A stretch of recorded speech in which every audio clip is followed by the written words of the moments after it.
In 2016, the idea was mooted here at the sub-branch, and I spoke to a number of veterans and said to them, what do you think of an eternal flame? And they said, well, what are you thinking? I said, over at Cotton Tree, next to our cenotaph. Well, why not?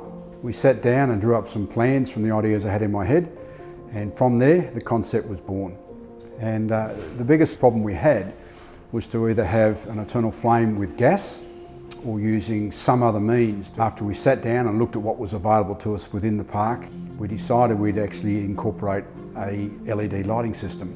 The emblems we have etched onto it are very symbolic of the coast, and a very small piece on there that signifies the sacrifice, and that is a poppy with the little seed pods on it and 2 verses of the ode. People from the Sunshine Coast can embrace it and look at it and say, well, gee, that's where they come from. It's something that's always been there and will always be there.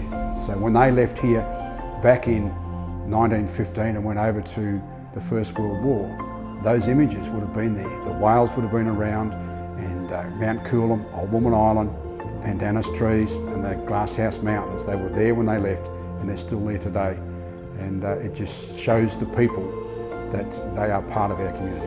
And on the 10th, we were very fortunate to be able to unveil it and dedicate it and turn on the light. And on the 11th of November, we then had our first service to commemorate the centenary of the Armistice, and we had our flame, and there it was, shining brightly for all the community to see.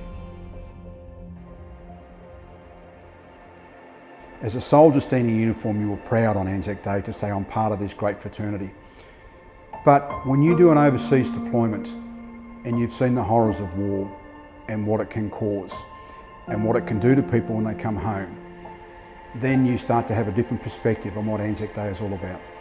When you go right back to those that landed on the beach at ANZAC Cove in 1915 and the legacy that they've brought from that and what it's done for our community, and the opportunity for everybody to reflect on that, I think that is the most symbolic part of ANZAC Day.